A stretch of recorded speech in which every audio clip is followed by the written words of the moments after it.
I'm going to call our meeting to order. The Pledge of Allegiance. I pledge allegiance to the flag of the United States of America and to the republic for which it stands, one nation, under God, indivisible, with liberty and justice for all. So our first order of business is swearing in our new trustee, but I guess first give them a chance to kind of come up here, just kind of talk about yourself real quick, gives them a chance to ask any questions. Hi, I'm Mark Keeling. I was on the ballot this year and came in fourth, but I'm happy to be here. Thanks for, I guess Brian said that you guys had a conversation and kind of made a vote last time to bring me onto the board, so I appreciate that. I'm looking forward to contributing whatever I can contribute to the board based off my experience in corporate and in the community here. I live in Guilderland. I've been here since 2001. We bought a house over on between East Old State and East Lydius Road. My wife is a chiropractor. Some of you may know Dr. Kim Lees Keeling, and we own a chiropractic office right here at the corner as well. So looking forward to being here. Perfect. Does anyone have any questions? What do you do? What do I do? Yeah. Actually, I just changed jobs. Actually, not official yet. Next week it'll be official. 2 weeks will be official. But right now I'm the divisional vice president for an insurance company. Oh, okay. So my job is to influence life insurance and disability sales for an insurance company throughout the entire East Coast. On the 3rd, it will actually change to a financial franchise field vice president, which I basically lead financial advisors for a specific company, a national company. Oh, sounds good. Yeah, well, we'll see. I hope. Okay, so I guess for some reason I was thinking that we did appoint you last meeting, but I guess we didn't. So that'd be the first order of business is we have to appoint Mark Keeling. So I make a motion to appoint Mark Keeling. motion by Second. Caitlin, seconded by Barry. All those in favor? Aye. Opposed? All right, congratulations.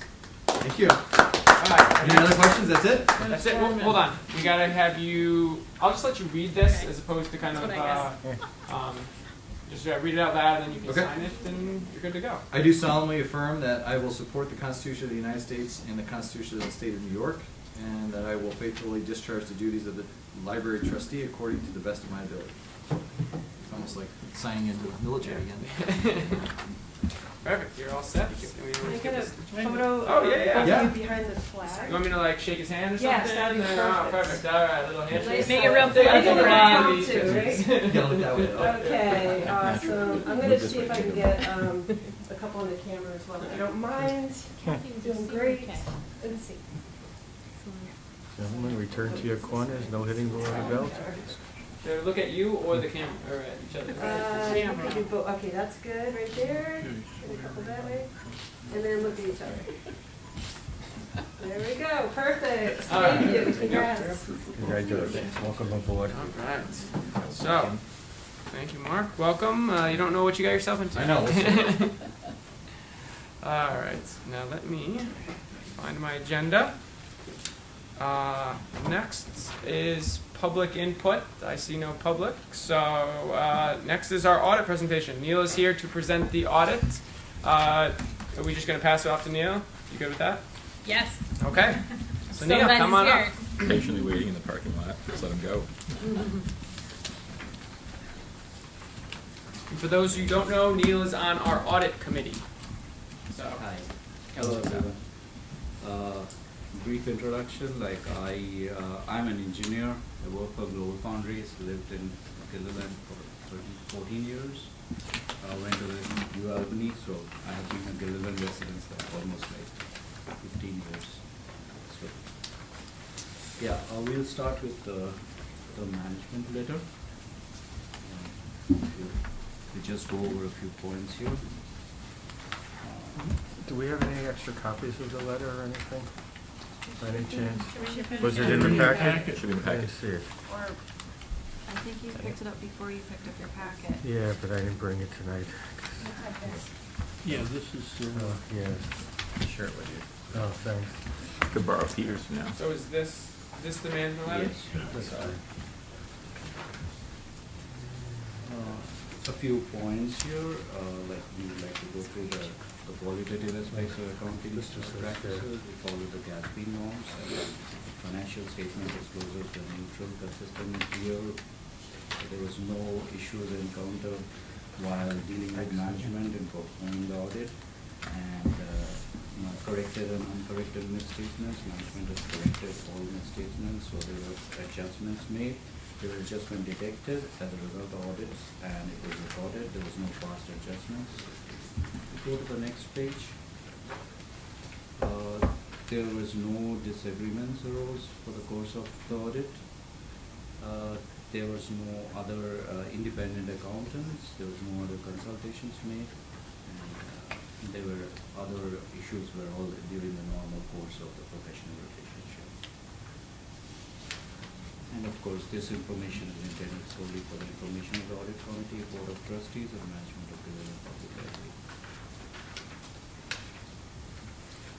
What's this last page here? These are the adjustments made, so we'll go through once we go. Now, we'll go to the financial report.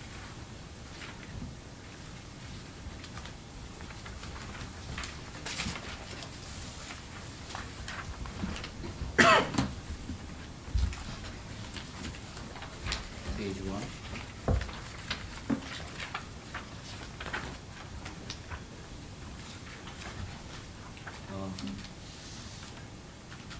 This audit was conducted in accordance with the financial audits contained in the government auditing standards. So the standards require that it was planned and performed audit to obtain reasonable assurance. So there are no the financial statements are free from material misstatements. Hey, Neil, can we get you to, actually, can we just move this closer? 'Cause so he has a, that might be a little helpful. Yeah. We'll just move this closer, you don't have to. Yeah.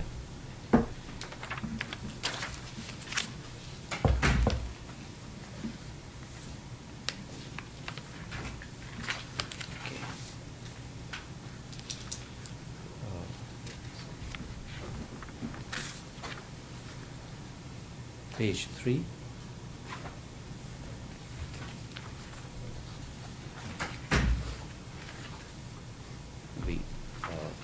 We'll go through each item. We'll go through in details after in one of the pages. The significant point is to note here is the pension liability and the post-employment benefits. So we'll go through that point during the course of the discussion.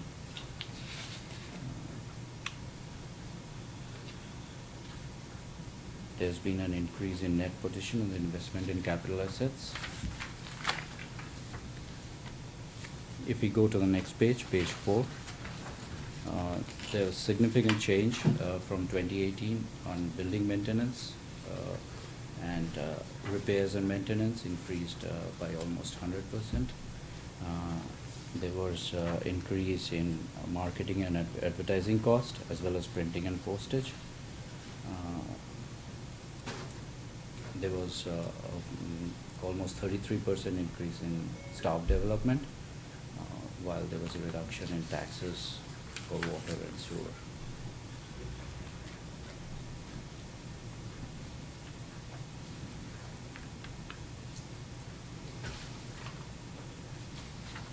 Any questions?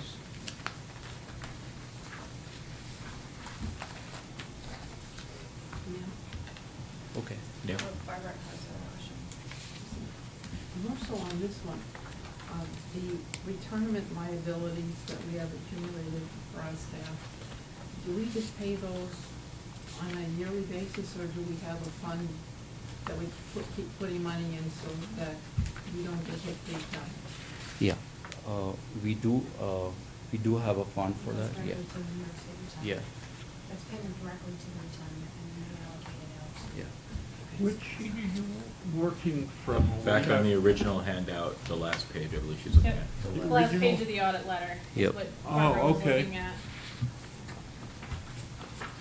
But as I recall, how we do things is we don't have like a fund that we put into to kind of smooth it out. I mean, whatever, let me know if I'm wrong, if whatever the retirement system says we have to pay this year, that's what we pay this year, is that?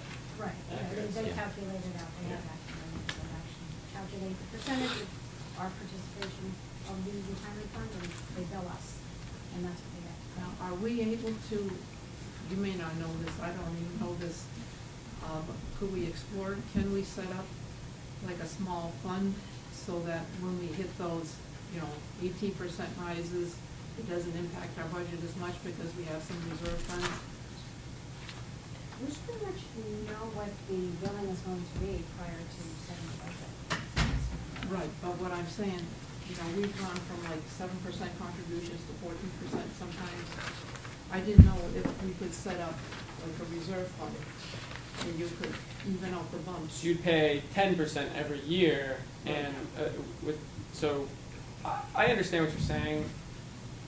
It's just something Yeah. to check if. So we that can. in any given year, we don't have to take someplace else from the budget in order to make Right. up that significant difference. change. Right, right. Finance committee will Yeah. note that. I know a couple of years ago, the governor had tried to set up something like that for municipalities to do exactly that. Basically, you pay 9% a year, but you're paying it every year no matter what the fluctuation is. Most municipalities didn't want to jump into that, but I know that it was discussed at a top level like that, so. But yeah, something to look into. Sorry, Neil. Yeah. Okay, any other questions? Okay, then we move on to page 6.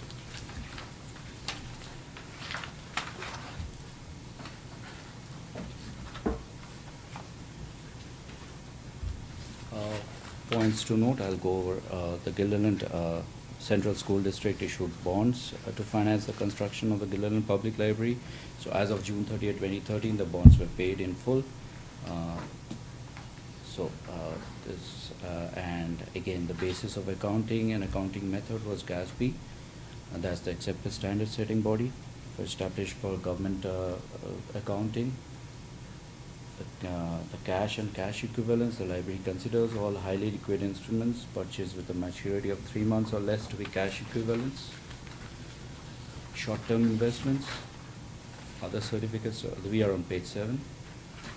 They include the certificates of deposit that has a maturity of 3 months, more than 3 months. Grants receivable were 114,945 this year.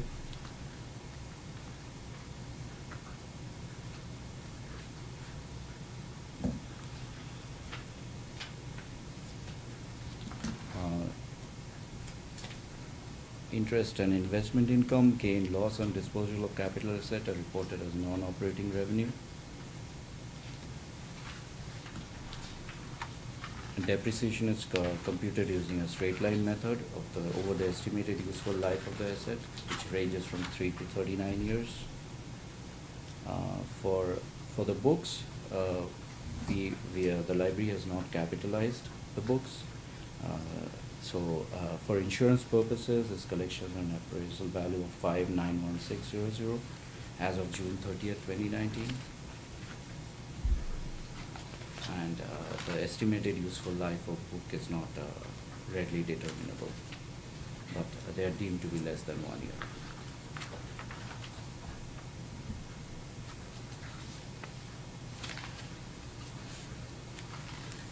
Any questions here?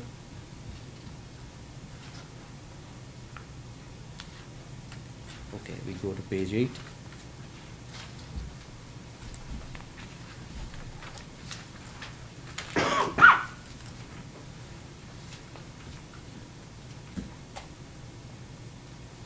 There are 2 items for reporting as deferred outflows and inflows. The first item is related to a pension, reported to the statement of net position, and the second item is the library's contribution to the pension system.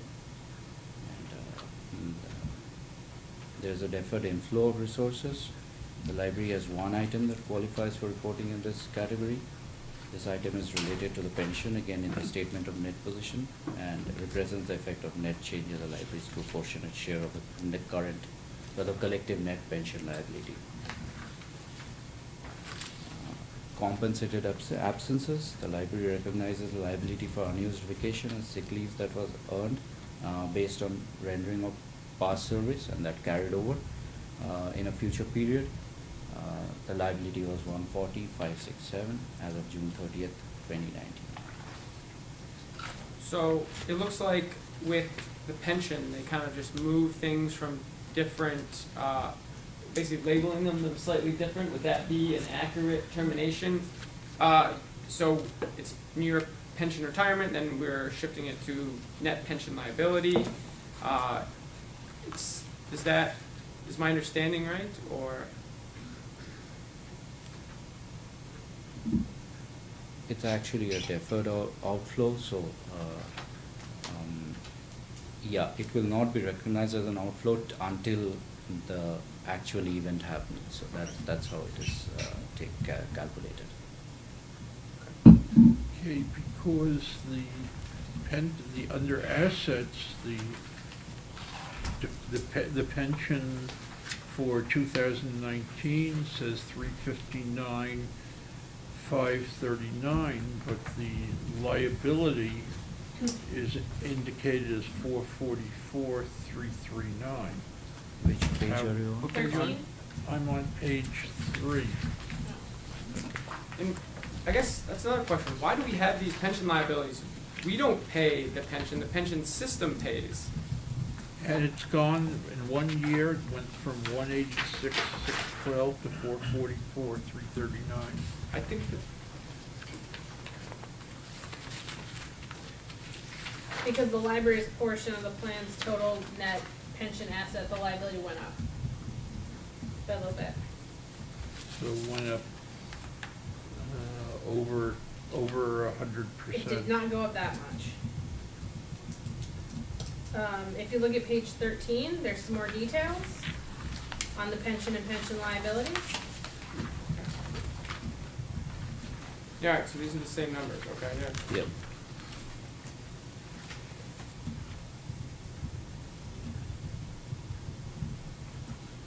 Actually, this total net pension asset liability is determined by an actuarial valuation, so it's based on a net pension asset or net value as determined based on the projection of the library's long-term share. So it's like based on. Totally made up, yeah. Well, that's totally made up, but, yeah, okay, I So understand do that. we don't have to budget 75 years in advance for this like the US Postal Service, though? No, because we're not paying the pension. The system has to deal with that kind of stuff. I guess this is, This is in addition, this takes into consideration sick time, vacation time, things that we would have to pay out if, and it's based on every employee that's here right now, and then the actuarial calculation determines. Their life of expectancy. the Life likelihood expectancy, yeah. That those people are going to stay for X number of years and will retire, and at that point, they have earned this much due to them. So it's kind of fictitious. But it's distributed year on year, Okay. so the liability is distributed per year, so. Because they're now doing governmental accounting, this is one of the Yeah. requirements of that. Okay.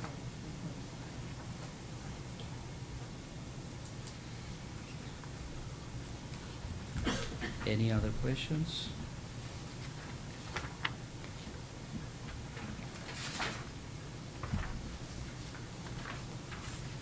If we go to the page 15, it has more details on actually the actuarial assumptions made. So if we see that there are the interest rates calculation, the salary scale, the inflation rate, as well as the cost of living adjustments and the lifespan. So there is a formula by which they calculate the amount of liability, and it is distributed on year to year.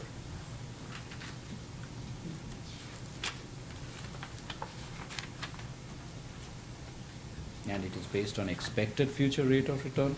So this ranges are even the interest rate is on a assumed 7%.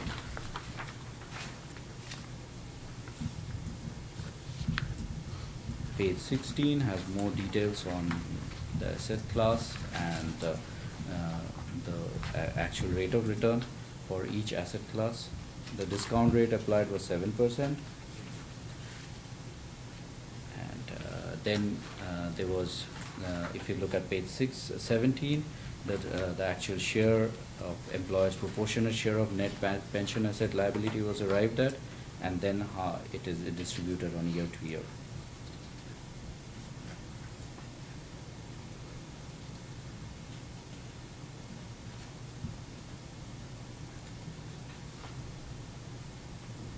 So basically, this page is telling us if we get less than 7, what 6% looks like, what the liability would be if we get more than Yes. 7. Yes. Yes.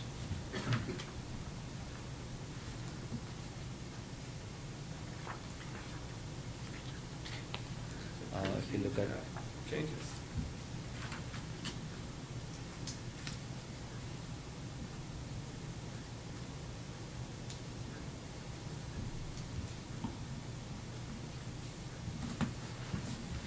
look at page 18, it describes the calculation based on other post-employment benefits, like, for example, continuation of medical insurance benefits, and the cost involved with it, and a discount rate associated with it. So you see the healthcare cost trend rates, the discount rate, and salary increases.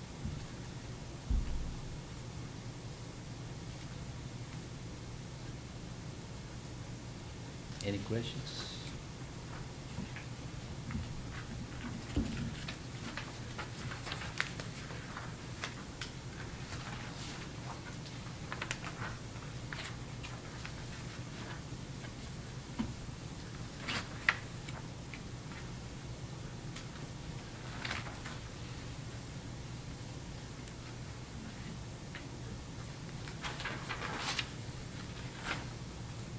Page 21, there was no tax abatements allocated to the library for the year ended June 30th, 2019.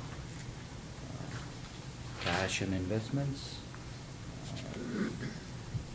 The library's investment policies are governed by state statutes.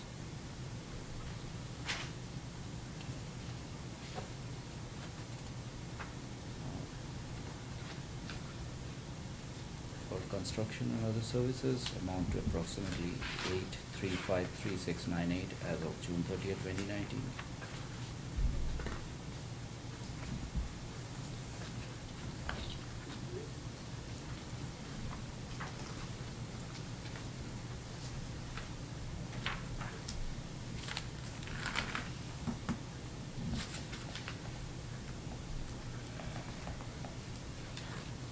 Page 22 actually is the exhibit which shows you how the proportion of the net pension asset liability is distributed year on year.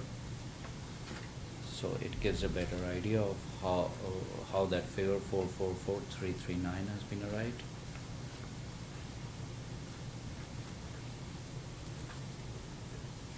So if you see, there is a proportionate share of net pension liability as a percentage of covered employee payroll is 24%. That increased from 10% in 2018.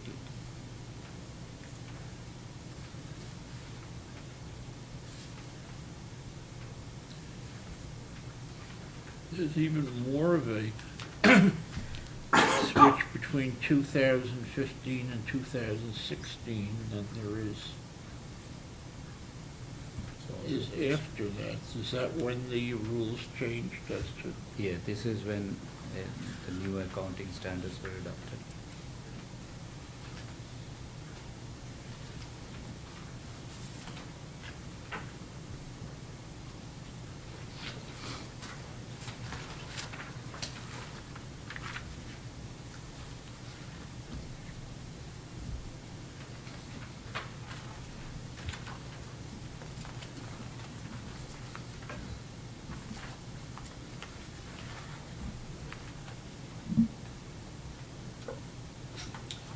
So what does covered employee payroll mean? Is that, that's obviously the salaries we're paying, but that number doesn't seem to line up with what our salaries are. So are there I guess there are employees that we're paying that we're not also paying into the pension system?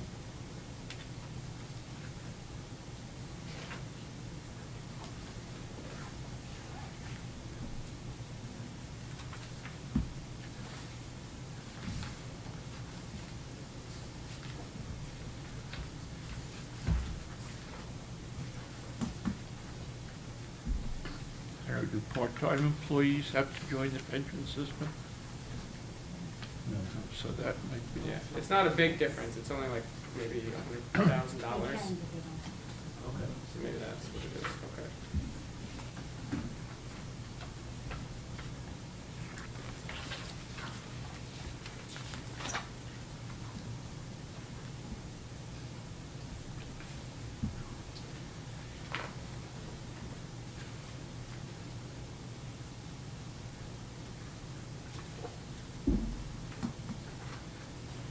Okay, so are there any,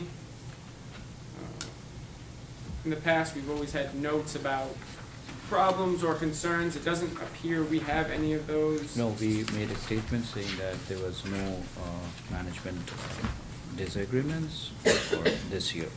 So it's- That's really good. Yeah. Congratulations. If you see, Thanks, Mr. Chair. Wow. if you see the letter, so there's a topic, difficulties encountered in performing the audit, so we encountered no difficulties in dealing with management in performing the audit. Well done. Go to page 25, we define what are internal controls and material weaknesses. And during our audit, we did not identify any deficiencies in internal control that we consider to be material weaknesses.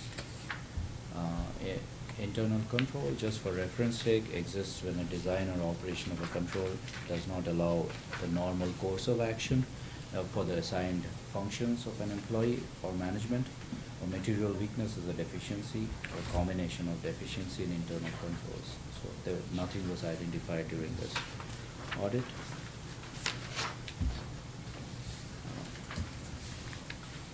Compliance and other matters, tests were performed of the adherence to compliance with laws, regulation, contracts, and grant agreements. There was none. There was no instance. There was result of a test disclosed no instances of non-compliance or any other matters which are required to be reported.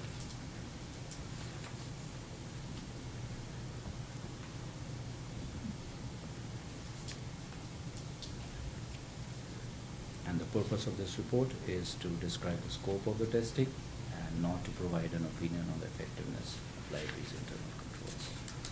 Good. Thank you, Neil. Does anyone have any questions, thoughts? Okay. I don't think we have to adopt this, right? So. We have to approve it. We have to make a motion Oh, to we do? approve. Okay. We do, so I will make a motion to approve the audit for the fiscal year 2019. Second. Seconded by Barbara. All those in favor? Aye. Opposed? All right. Approved. Neil, thank Thank you you. for your Thank time. you. We thank you Thank for you. everything you Thank do. you. It's, Thank you so much. We appreciate it. All right. Thank you. Yeah, I like made things. I'll get you. The old accounting. Thank you, Neil.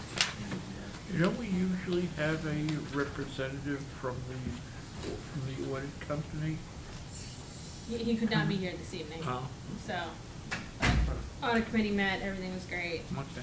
So this will cost us less by not having the auditor here, because they charge, you know, I have no idea. okay.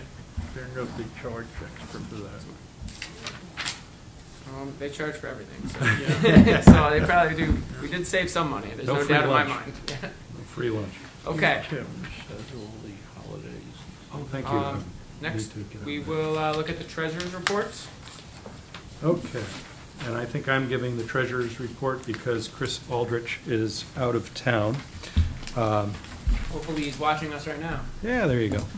Bear with me just a second. I have a few, I think, relatively minor matters to make sure that you are aware of. So the income statement, if you don't mind starting there. We are pretty far behind the budget on a category of expenses called equipment leased. And that is because we budgeted to enter into an RFID contract, and as of the end of October, had not yet entered into it. Although, as I'll tell you later in the meeting, we've now entered into it. That'll be reflected on the November financial statements. The same area, office supplies and expense, is a little bit high, and part of that is that we had to buy new check stock, which is about $500 each time that we buy that.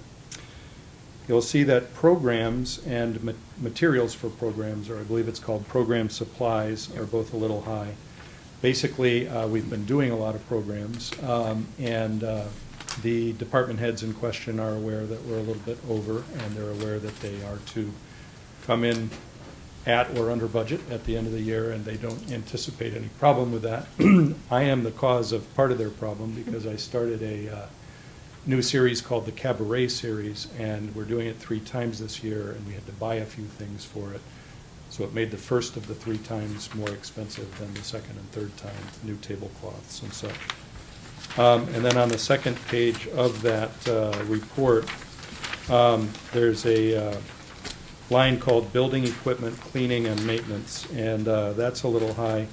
We had 3 things happen. We restriped the parking lot and rebuilt the 2 manholes that are out in the parking lot. That was the major portion of that expense, was rebuilding the manholes. We had a repair to the cooling tower, and we also had a tree limb fall on someone's car out here. So we had a serious amount of tree trimming, $4,600 worth of tree trimming. So those 3 expenses together were not planned, obviously. And so that's why that line is a little high. I believe it's accurate to say, Carol, that we think it'll normalize, or we hope it'll normalize over the 12 months of the year. Once the What are you tree, referring to, though? I'm sorry, Which it's line are called you Building Equipment Cleaning and Maintenance. It's third 3 from up the. from the bottom. Yeah, bottom. it looks like it's way under budget. Check the year-to-date variance. Oh, okay, Yeah. sorry. Yep. So that was what we discussed, I think, the previous month, probably. Right, and Okay. the trees in question, short of hurricanes and stuff, that we've trimmed the heck out of that area to make sure that nothing else falls on somebody's car. If you go over to the balance sheet, in the current assets section, there's a receivable grant of $10,294. That's the 10% that we have not yet been paid of the heat pumps grant. And David Gilliam is working on the closeout paperwork, but we did receive the $92,000, which is 90% of that grant. So generally good shape there. I can say from past experience doing it myself that closing out those grants is not particularly easy. So, David, I'm sure you're aware that I'm down the hall if you need me. Usually what I do, and I lack David's financial expertise, I usually just get on the horn with someone from SED, and I don't hang up till we've got it figured out. But anyway, prepaid expenses there is a little high, and that's because there was a paycheck that landed on November 1st that covered, it was the 3rd payroll in the month of October. The deferred charges for the renovation at the very bottom of the assets section under other assets, those are the bills we've paid so far to the Butler, Rowland & Mays accounting firm. And I think that was everything that I had to look at my 3rd piece of paper. Yeah, that's everything I wanted to call to your attention, but obviously Carol and I and David are right here if you have any questions. Looks thorough and good. The book sale fund, that doesn't include the Better Book Sales? Yes, it does, I believe, yeah. So there's 2 kinds of book sales going on. The Better Book Sales on the 2nd Saturday of every month, which I'll just say now, because I was going to say during my director's report, that the ladies who do that volunteering are just doing an amazing job. The last 2 have brought in $1,400 and $1,260. That's the 2nd Saturday, and then everything that's sold every other day that we're open is also in that Okay, line. so what is the $150? Okay, let me pull that back out. Which document are you looking at? That's under assets on the balance sheet. Okay. Assets. Just the change fund. Oh, yeah, that's the change fund, yeah. Yep, they start each book sale with $150. Oh, So, okay. yep. That, So, okay, and so where does, in the assets, where does the money coming from the book sale? That's in the P&L, that's on the income statement. And it goes into the general fund. Okay, it's not on the It's not balance on the sheet. balance sheet. Miscellaneous income is the name of it? That's called book sale. Oh, it's called book sale. Okay. So, yeah, 3rd from the bottom of the revenue section. So, Quite higher than last year, or than budgeted. They're doing a great job. And not just financially, but I like to say that that's very mission-centric because we're connecting books with people who want to read them, so. I see accrued vacation, accrued GASB 68 payable. So these are probably from the new accounting system. When did we switch over? I guess I don't ever remember. It was a recommendation of last year's audit, right? Yeah. Yeah, and I'm glad we did. I guess I just really have not like looked And it was that kind of a closely nightmare at for the. like a little bit. Yeah. Yeah. Well, That's why it's- last year's pretty audit took huge. an extra month or two. Yeah. For months, right? Okay. And that number basically will stay the same, it's not updated until the end of the year, basically we do it once a year. Oh, okay. It's gonna- Oh, That'll be interesting. consistent. That'll always be that, okay. Yeah. Okay. Interesting. All right, I guess I never noticed that in the balance sheet before. Okay. All right, can I make a motion to approve the treasurer's report for October 2019 and the check register for November 2019? Motion by Caitlin, second by Phil. All those in favor? Aye. Opposed? All right, motion's adopted unanimously. Okay. Next up is, did you do check registry? Did you both? We did, Okay, perfect. Thank you. exactly as Jenna has it in the minutes. Alright, perfect. Okay, next is committee report. Let me just first say thank you guys for doing the minutes. Awesome, really awesome. I've been trying to get this for a while. You guys really stepped up and did a great job. Thank you, thank you. I hope all the committee chairs take note and we'll kind of continue this process. It's just good. We must go. Should we leave our stuff? Yes, leave your stuff.